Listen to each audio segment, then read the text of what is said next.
This story is titled, My Sister Stole and Shared. My vacation home key, my revenge humiliated her in front of everyone. Hey everyone, we're so close to hitting 25,000 subscribers. Let's make it happen together before the new year.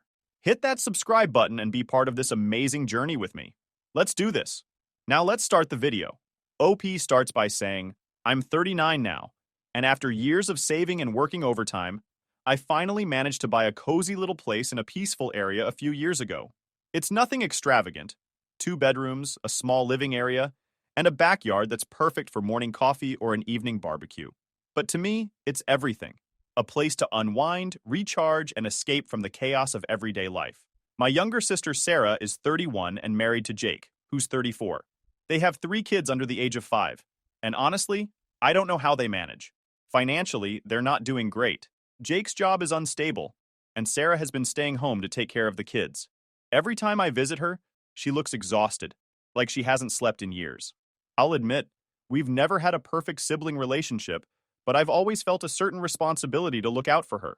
Maybe it's the older sister instinct, or maybe I just felt bad seeing how stressed she was. One day we were chatting on the phone, and Sarah casually mentioned how much she wished she could take a vacation. She wasn't even asking me for anything, just venting. But I got this idea in my head. Why not let her use my vacation house? It wasn't being used that week, and I figured it could be a nice break for her and her family. I mean, the house just sits there most of the time when I'm not using it, and it wouldn't cost me anything to let her stay.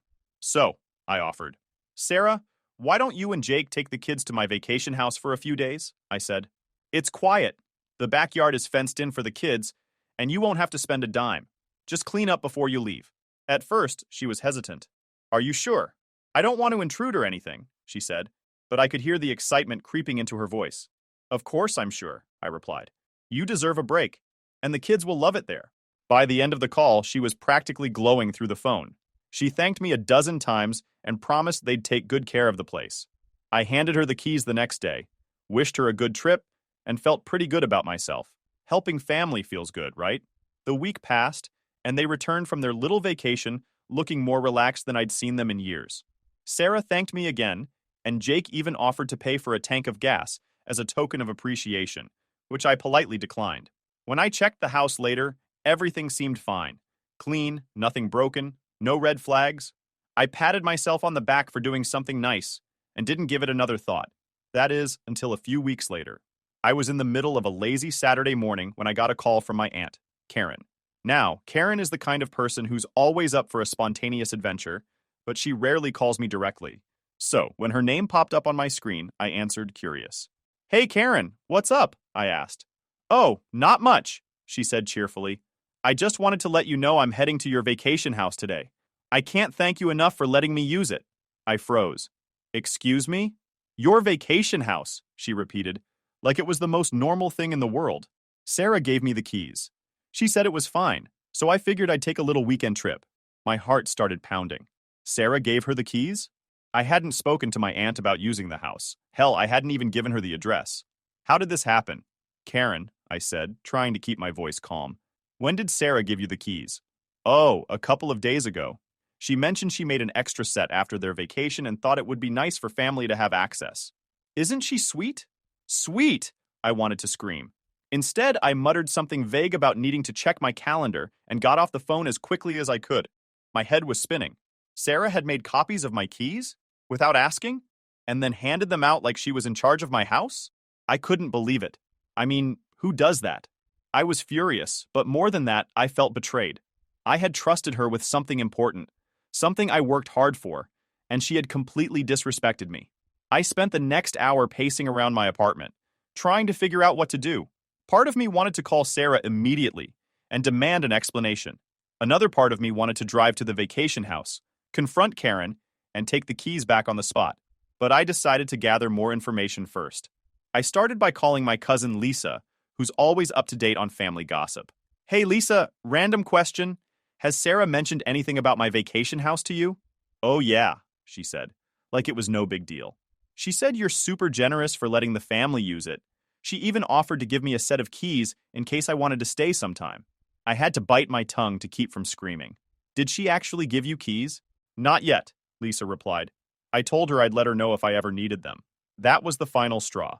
Sarah hadn't just made an extra set of keys, she was distributing them, turning my private getaway into some kind of family timeshare. The audacity was mind-blowing. By the time I hung up the phone, I was seething. This wasn't just a misunderstanding or a small mistake. This was entitlement on a level I couldn't wrap my head around. Sarah had taken my kindness and stomped all over it. Something had to be done, but I knew I needed to calm down before confronting her. That night, I lay awake in bed, replaying the situation over and over in my head. How could she think this was okay? Did she really believe she was doing me a favor by giving my house away? The more I thought about it, the angrier I got. But I also realized something else. Sarah's actions said more about her than they did about me. She was greedy, entitled, and had no respect for boundaries. I decided then and there that this wasn't going to end with a simple conversation.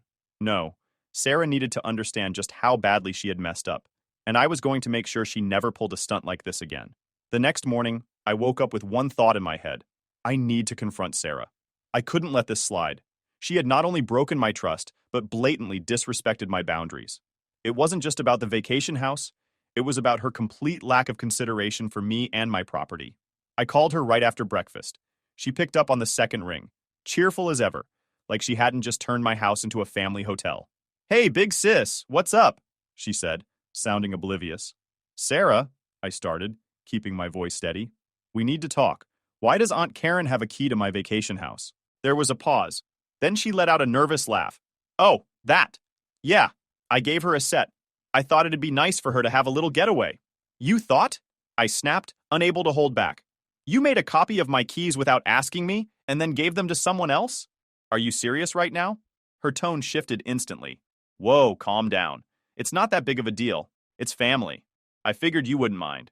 "You figured wrong," I shot back. "That house is my property, Sarah. You had no right to do that." She sighed dramatically, like I was the unreasonable one. "I don't see what the problem is. It's not like we trashed the place. You've barely used it this year anyway. Why not let the family enjoy it?" "Because it's not a family house," I said, my voice rising. "It's mine. I let you use it as a favor, not because you had any claim to it." "Well, maybe if you weren't so stingy, this wouldn't be an issue," she snapped back. "You act like you're better than everyone else just because you own something nice." That stopped me in my tracks. Stingy? Better than everyone else? I let her use the house for free. And this was how she repaid me? "You know what, Sarah?" I said, my voice icy. "I'm done talking about this right now. But don't think for a second this conversation is over." I hung up before she could say anything else. My hands were shaking as I put my phone down. I couldn't believe the nerve of her. She not only refused to apologize, but doubled down, acting like I was the one in the wrong. It was infuriating. Over the next few days, I started hearing whispers from other family members. Apparently, Sarah had wasted no time telling her side of the story, framing me as the selfish older sister who wouldn't share her fancy house with the family. I even got a text from my cousin Lisa, who said Sarah had called me greedy and controlling. It wasn't just my reputation she was messing with. It was my peace of mind. I couldn't shake the thought of how many people had access to my house without my knowledge. Who else had she given the keys to? How many random relatives might decide to pop in unannounced? I decided to get some answers.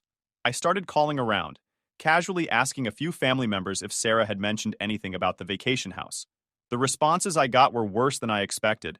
"Oh yeah," she said. "You were fine with us using it whenever," one uncle told me. "I haven't had a chance to go yet, but she gave me a copy of the keys just in case. She told me to let her know if I wanted to stay there," another cousin said. "I didn't think to ask you because she made it sound like it was her idea." By the time I finished my calls, I was boiling with rage. Sarah hadn't just given away one or two sets of keys. She had turned my vacation house into a community timeshare. She had essentially stripped me of any control over my own property. And for what?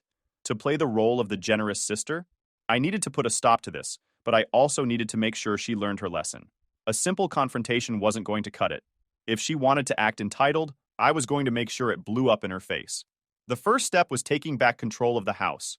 I drove out there the next day and changed all the locks. It wasn't just about keeping Sarah and her key-wielding network out. It was about reclaiming my space. I wanted to feel safe in my own property again. As I stood in the driveway, holding the old locks in my hands, I couldn't help but feel a sense of relief. This was the first step toward fixing the mess Sarah had created. But it wasn't enough. She needed to face the consequences of her actions, and I was going to make sure of it. That night, I started planning. If Sarah was so comfortable stepping over boundaries, I'd use her greed and entitlement against her. I was done playing the nice older sister. It was time for her to see just how badly she had messed up, and to make sure everyone else saw it too. Changing the locks felt like a victory, but it wasn't enough. Sarah had humiliated me, disrespected my property, and tried to turn the family against me. I knew I couldn't let it end with just taking back control of the house. I needed to make her see how far she had crossed the line, and I needed everyone else to see it too. The first step was confronting her directly. Again. This time, I wasn't going to hold back. I called Sarah, and she picked up almost immediately.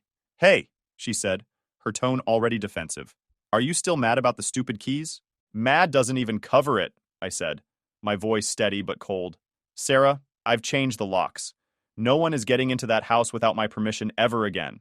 There was a long pause on the other end. Then she laughed, but it was forced. "You really went and changed the locks? Don't you think that's a little extreme?" "Not even a little," I shot back.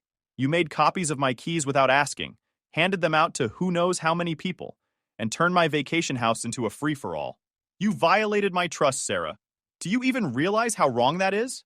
"Violated your trust?" she repeated mockingly. "Oh, come on. You're making it sound like I robbed you or something. It's just a house, and it's not like anyone did anything to it." "You don't get it," I said, trying to keep my temper in check. "It's not your house. You don't get to decide who stays there. I let you use it out of kindness, and this is how you repay me? By treating it like it's yours to give away?" Sarah huffed. "You're blowing this way out of proportion. It's not like I charged anyone to stay there. I was just trying to help the family." "Help the family?" I snapped. "You mean by going behind my back and acting like you own something you don't? Do you have any idea how many people have called me, assuming they can just waltz into my house because you gave them a key?" Her tone shifted, defensive and sharp. "Well, maybe if you weren't so selfish, this wouldn't even be an issue. It's not like you're using the house all the time. What's the harm in letting family enjoy it?" That was it. I had tried to reason with her, but she wasn't listening. Her entitlement was off the charts, and I realized she didn't feel the slightest bit guilty for what she'd done. If anything, she thought I was the problem. "You know what, Sarah?" I said, my voice calm and icy. "I've had enough of this conversation. You crossed a line, and you're going to face the consequences." "What's that supposed to mean?" she asked, but I didn't answer. I hung up and took a deep breath. It was time to move on to the next phase of my plan. Later that evening, I started setting the trap. If Sarah wanted to act like the queen of generosity, I was going to give her a chance to dig herself even deeper. I sent her a text. "Hey, I've been thinking about what you said, and maybe you're right. Maybe I have been too protective of the vacation house. Let's talk tomorrow. I have an idea I think you'll like." She replied almost immediately. "Finally. Glad you're coming around. Let me know when you want to chat." The next day, we met at a coffee shop. I pretended to be apologetic, telling her I realized I might have overreacted and that I wanted to make things right. "I've been thinking," I said, "and maybe the house could be more of a family resource, but we'd need some rules." She perked up at that. "What kind of rules?" "Well," I said, leaning in like I was sharing a big secret, "I was thinking about offering a family rental program. I'd charge a small deposit, just enough to cover cleaning fees and maintenance, so everyone can use it without any issues. You'd be the first to get access, of course, since you've already used it." Her eyes lit up. "Really? That's so generous of you. But there's one catch," I said. "If I do this, I need to know everyone will follow the rules. I can't have people making copies of the keys again or letting just anyone stay there. So, to show you're serious, I'd need a small commitment up front. Say, $1,000. Sarah hesitated for a moment, but then her greed got the better of her. $1,000? That's it? That's it, I said. It's just to show good faith. Once we set up the program, you'll be reimbursed, and you can use the house whenever it's available."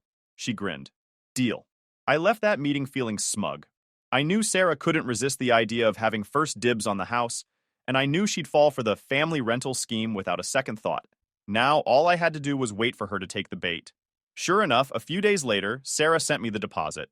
I let it sit in my account, untouched, while she started bragging to everyone in the family about her special deal.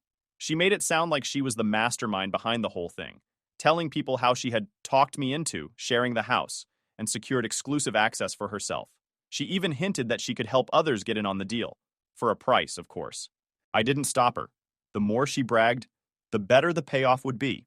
By the time she finished spinning her story, the family was buzzing about how generous Sarah was and how I'd finally come around to her way of thinking. Little did they know, the real fireworks were about to begin. Sarah had no idea what was coming. She was riding high on her little ego trip, bragging to the family about how she convinced me to share the vacation house. It was nauseating, but I let her have her moment.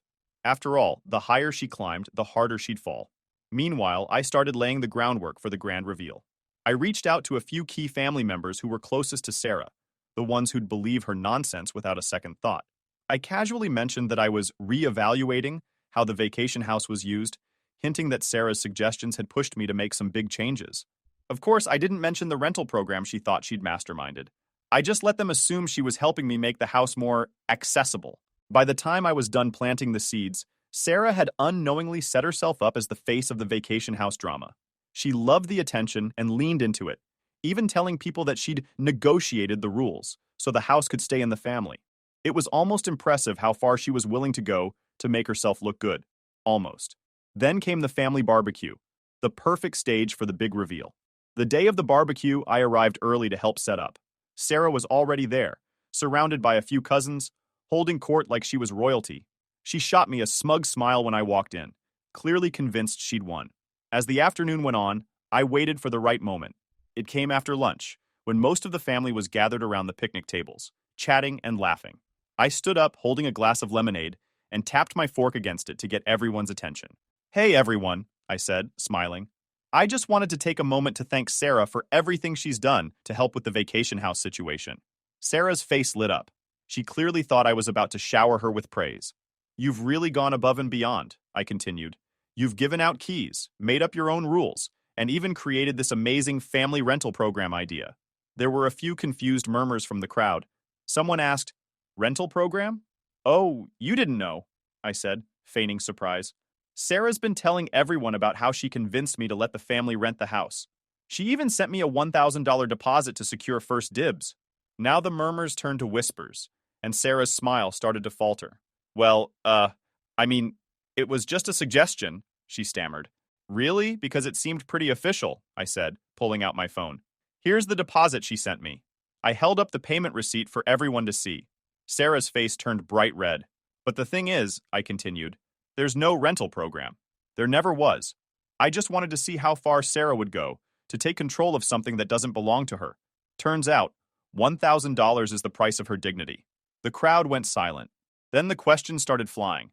"She gave out keys without asking you? She paid $1,000 for nothing? What was she even thinking?" Sarah tried to defend herself, but it was useless.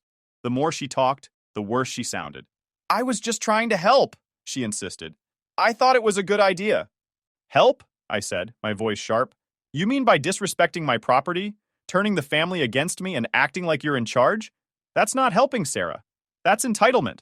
By now, she was practically shrinking in her seat, but I wasn't done. "And just so everyone knows," I added, turning to the rest of the family, "the vacation house is mine. It's not a family house, it's not a timeshare, and it's definitely not available for rent. If anyone wants to stay there, they can ask me directly. But as of now, no one who had an unauthorized key will ever step foot in it again." With that, I sat down and took a sip of my lemonade, letting the weight of my words sink in. The fallout was glorious. Sarah became the laughingstock of the family almost overnight. People started calling her Key Queen and joking about how she should start a property management business. One uncle even asked her, "So, do I get a refund on that rental program you were running?" She avoided me for the rest of the barbecue and left early, muttering something about not feeling well. But the damage was done. Her reputation was in tatters, and no one took her seriously anymore. As for the $1,000, I donated it to a local charity and sent her a receipt with a note that said, "Thanks for your contribution. The community appreciates your generosity." After the barbecue, Sarah went radio silent. No calls, no texts, not even the passive-aggressive Facebook posts she was known for. Honestly, I thought she'd take a few weeks to cool off and then try to spin the situation in her favor again. But this time, she had really outdone herself. The family wasn't just annoyed with her, they were laughing at her. And in our family, once you become the butt of the joke, it's hard to come back from it. The fallout from her little rental program fiasco was incredible.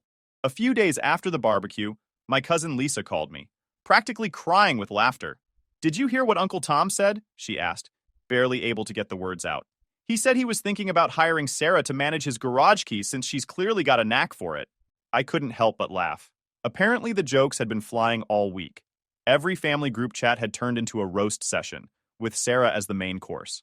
Someone even made a meme of her holding a giant key, captioned, "When you can't afford property, just take over someone else's." It didn't take long for Sarah to catch wind of it. She tried to play the victim, posting a long rant on Facebook about how families should support each other, and nobody appreciates how much she sacrifices. But the comments were brutal. One cousin replied, "You sacrificed $1,000 for nothing. That's on you, sis." Another added, "Maybe if you'd asked permission instead of acting like the house was yours, this wouldn't have happened." She eventually deleted the post, but by then, the damage was done. No one was buying her excuses, and she knew it. Meanwhile, I decided to add one final layer to the humiliation. I created a group email for the extended family and sent out a message titled Vacation House Update. It read, "Hi everyone. I just wanted to clear up any confusion about the vacation house. To avoid any future misunderstandings, I've implemented some new rules. The house is privately owned and maintained by me. It is not available for general family use. If you'd like to stay there, you'll need to request permission directly from me. No exceptions. Any unauthorized use of the house will result in permanent loss of access.